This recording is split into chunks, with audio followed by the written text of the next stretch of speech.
Hey guys, welcome back to my channel. Today is a very special video because I had my baby boy. So I'm going to tell you my birth story and introduce you to our new little boy, Grayson.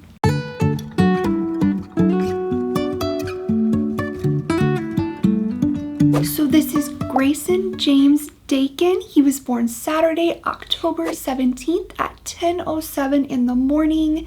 He's 5 pounds, 12.5 ounces, 19 inches long, and we just love him so much. So I had Grayson at 37 weeks, 2 days, and that was unexpected because that was way sooner than my due date, but it was a crazy week. So I will start with what was going on Thursday, the week I had him. Thursday, I was having contractions and I actually had been really nauseous, which is kind of a sign that labor could be near. Prior to that, I was actually going to include this in a pregnancy update. That did not happen because I had him. But prior to that, I actually threw up, and I have not thrown up my entire pregnancy. And so that was really bizarre for me. And then after that, it was just so much nausea. Could not get it to subside, and it would hit me out of nowhere. TMI, but then the next day I had woken up and I had diarrhea, and that was not fun. But that can also be another sign that your body is starting to prepare itself. So that, along with the contractions I was having, was kind of alarming. It was at that point that I started to think to myself, this little boy does not want to wait much longer. We have to prepare. So luckily our hospital bags were packed. That was a big relief. It was still a little bit nerve-wracking because I was 37 weeks pregnant. And so we were still very unsure of if he would be totally okay if he were born then. Everything was up in the air. So that Thursday, I was having contractions, woke up, had an upset stomach, was super nauseous.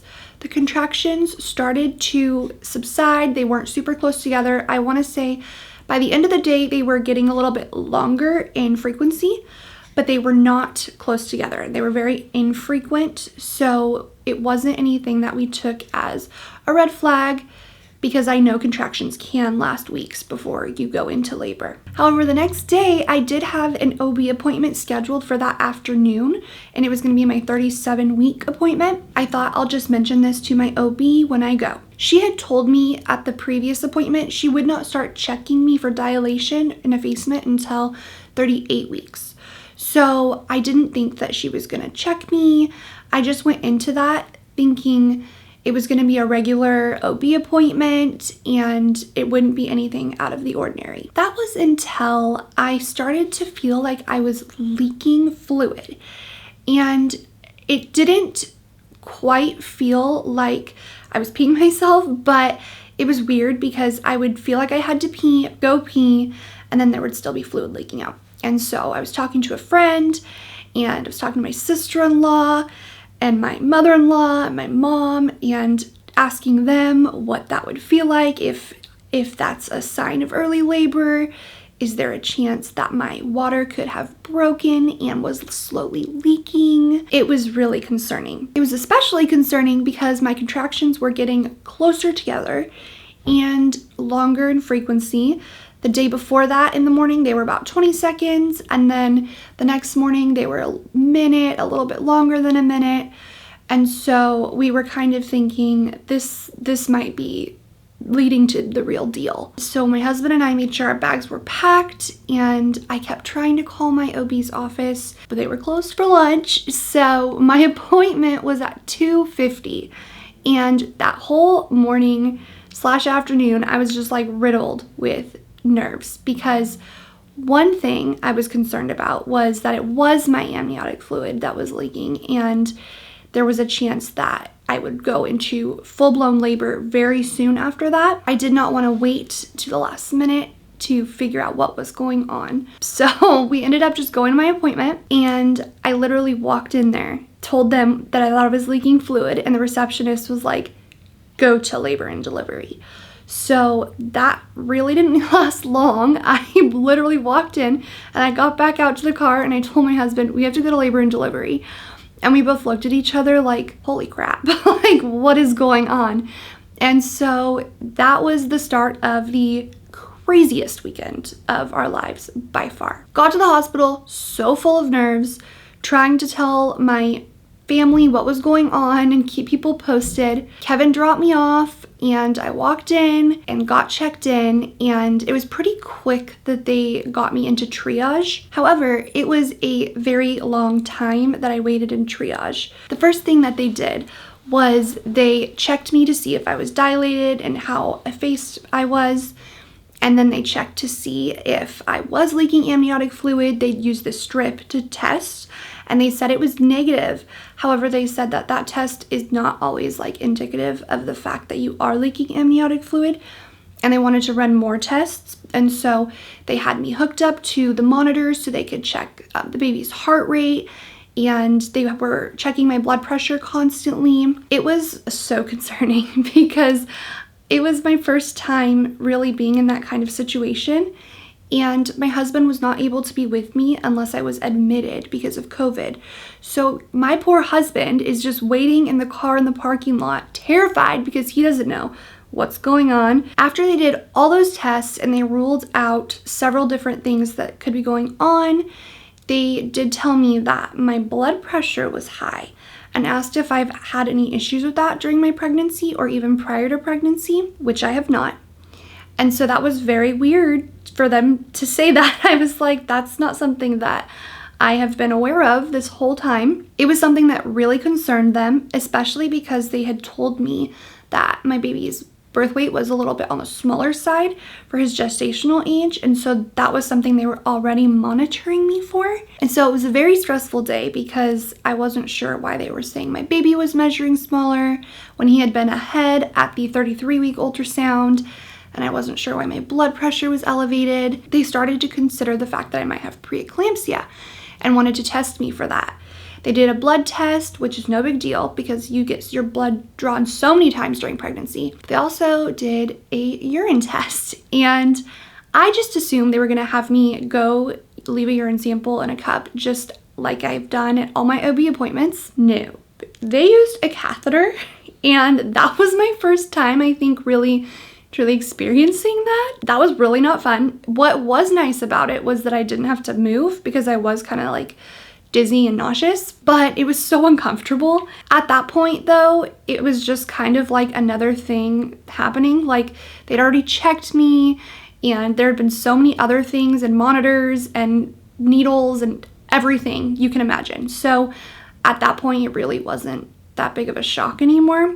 But yeah, the catheter, really not that enjoyable. By the way, when they checked me to see how far I was dilated and effaced, they said I was about 50% effaced, and they didn't tell me how far I was dilated. They said I was close, but I don't think I was dilated at all.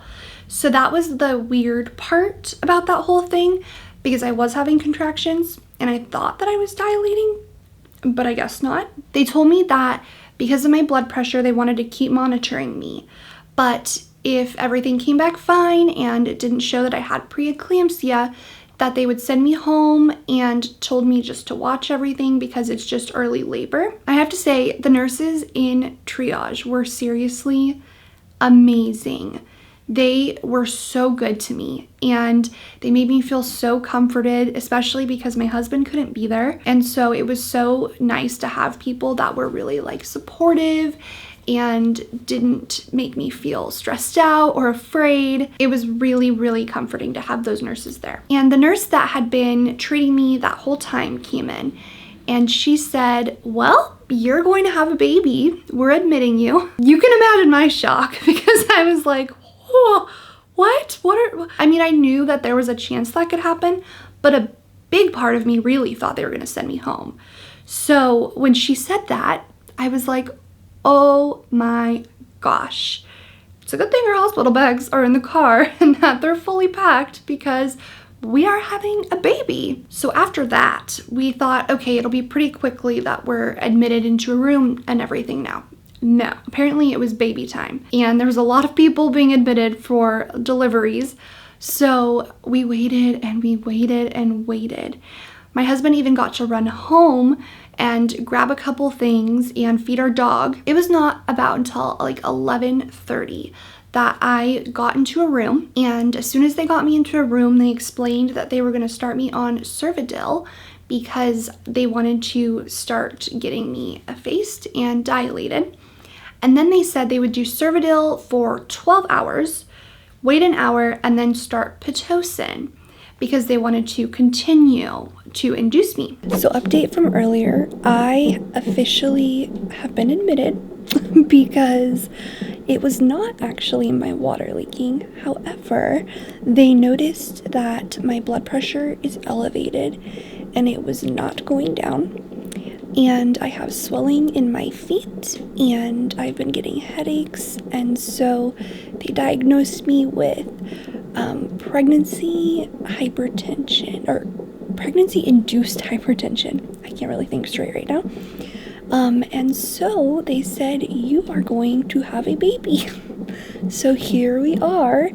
So yeah, 37 weeks, 1 day, and baby boy was just not gonna wait any longer to join us. I had been having contractions, and while I was being monitored in triage, they said you are definitely having contractions and they're getting closer together. But I was not dilated, so we thought we are in it for the long haul. They also told me in triage that I would be tested for COVID, and it freaked me out because they said if I tested positive, my husband would not be able to be in the room with me when I had my baby, or even beforehand when I was preparing to have my baby. And on top of everything else that was going on, I was like, oh no, I really hope I test negative. Please test negative. I do not want to do this alone. And thankfully I did. But I will say the COVID test sucks. It is not pleasant. It was so uncomfortable. And then it just makes your eyes just pour out water. That was after they inserted the Cervidil and started that process. Like they said, it was going to be a long night. And it definitely was. So a couple hours after they started the Cervidil, I started to get way stronger contractions, and I was having them in my back and they were killing me. So much so that I was like shaking from the pain.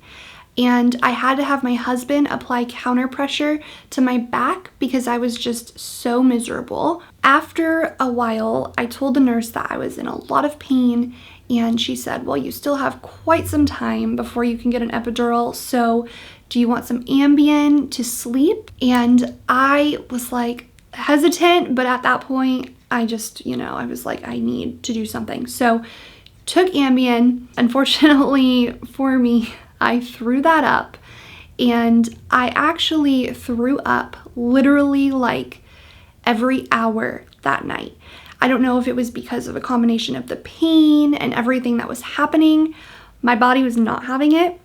So my husband was literally running to get me a bag to throw up probably like once every hour that whole night. And when he wasn't doing that, he was applying counter pressure to my back to try to help the contractions. He was literally an angel because I was in hell. Like, it was just awful. The throwing up, if it weren't for the throwing up, the pain was bad, but the throwing up made everything worse. So that lasted all Friday night into Saturday. Saturday morning, I had finally gotten some sleep because the nurse offered me fentanyl because I was just miserable and needed to sleep any way I could. The fentanyl helped the very first time I got it.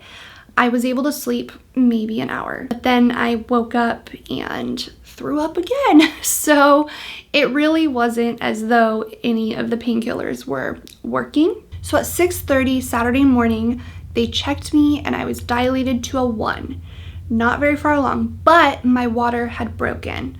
I was laying in bed and I kind of just felt like this gush, and I told my husband, I think my water just broke. And so he told the nurses and they checked me. They confirmed it did, but I was only dilated to a 1. So we thought this is going to be quite a process. Well, after my water broke, my contractions really kicked it up, and I went from having painful contractions to having the most painful contractions that I have ever experienced. So 6:30, I was dilated to a 1. 8:54 in the morning, I was dilated to a 6. And the nurses were like, oh my gosh, you poor thing. That's why you're in so much pain. They did not realize that I had progressed that fast. And so they were like, you need an epidural. Yeah, I definitely was in a lot of pain because the contractions were radiating down my legs and it was awful. By the way, I forgot to add that when I was having the really bad contractions in my back, the nurse told me that it could be because of the way he was positioned. So she told me to get on all fours on the bed and rock back and forth and have my husband apply counter pressure to my back, especially during contractions. And she said that would hopefully put my baby in the right position. So we did that, and it was miserable because I was still very nauseous. And my husband literally timed me for 20 minutes at one point and was like, you just have to keep doing it. And so he helped me do that, and I'm glad because the baby was in a great position when he was born. Okay, so back to the story. They had checked me and I was at a 6 at 8:54, and so they brought the anesthesiologist in and got me the epidural, and oh my gosh, that epidural is a lifesaver. I was like, this is my new favorite thing. But once I got the epidural, things really started to progress. And they told me I could sleep for a couple hours after the epidural was initially given to me. So the nurses told me to let them know after that point if I felt any pressure or anything, because that could be a sign that I needed to push. And I told them, I was like, it was 9:15, and I told them I felt a lot of pressure down there. So they checked me to see how far I was dilated, and I was at a 9. They were in shock because it had been 20 minutes since I was at a 6, and then I was now at a 9. So they were like, oh my gosh, this happened a lot faster than we imagined. They said, it doesn't look like you're gonna get a very long nap because you are about to have your baby. They were like, we don't have time for practice pushes because you are very far along. It was literally like a couple pushes and they could already see his head. So they didn't want me to do practice pushes because they were thinking this is happening like really soon. Once the doctor got in there, it was about 25 minutes of pushing, and my husband was actually holding my leg, and so he saw everything, and they were like, you can see the baby's head, and it was so fast. So it was 9:15 in the morning when I was dilated to a 9, and I had my baby boy at 10:07. So that was very unexpected. It was very fast, very thankful for that. Very thankful for the epidural. The doctor was amazing. She was so encouraging the whole time I was pushing. She kept calling me a strong mom. And she even had me feel our son's head because that was like really good encouragement. Their initial plan of waiting an hour after the cervidil had been inserted for 12 hours and then removed was to, start the rounds of Pitocin. But we never got there because the cervidil definitely did the job for me. All in all, it was a truly amazing experience. I mean, if you would have talked to me Friday night, I would have told you we're having one baby. That is it. Like throwing up and then the pain in my back and everything. My husband and I were just like beat. We were so done. Especially because we knew that that was just the beginning. We still had the entire birth, and so labor and delivery we were terrified of. Honestly, I could not have asked for a better birth, and I feel so fortunate and I'm so thankful that everything went as it was planned. I'm very thankful that the cervidil worked so quickly, and I am most thankful that we have this beautiful baby boy now. It was so special the moment that they put my son on my chest after I had him, and I looked at him for the first time, and that was when I knew. I was like, he has my heart forever and ever. And then my husband got to cut his umbilical cord, and we had that really special moment as a family where it was just, us three. There was more people in the room, but it really just felt like it was us three, and it was our little family. And it was truly the most special moment for us. So after we had him, we were taken to a room about 2 hours later for recovery. We stayed about a day and a half longer in the hospital, and while we were there, they monitored my blood pressure and they monitored his blood sugar. The first 24 hours he was born, they would come in every 3 hours to check his blood sugar because he was 5 pounds, 12 and a half ounces, and he was born 37 weeks, 2 days, so he was a little bit early. But he passed every blood sugar test, but I did not pass every blood pressure test, so they just put me on blood pressure medication. But my least favorite part of them checking his blood sugar was the fact that they had to poke his foot every single time to get blood. And they said that he clots really well, so that's good that he doesn't have any issues with clotting, but it was so heartbreaking because just having them poke your baby over and over and over again is awful, and hearing them scream, it was awful. But thankfully he did pass every single blood sugar test and we didn't have to stay any longer. All in all, I am so thankful for how my birth went, and I'm thankful for the epidural, definitely. We did not expect that our baby was going to be born 3 weeks early, but we could not be more thrilled that he's here. And he truly is just the best thing that's ever happened to us. So that is my birth story. And I would have done a birth vlog and vlogged the whole thing, but in that moment, my husband and I were like, this is definitely something that we wanted to just be for us, especially because we went into that weekend not expecting to have a baby. So while we were prepared with hospital bags, we were not mentally prepared to have a baby that weekend. But we are so happy that everyone is healthy and we are home. I really hope you enjoyed hearing my birth story. If you did, please leave a like and a comment down below. And to see more videos of this precious baby boy, please sure to subscribe.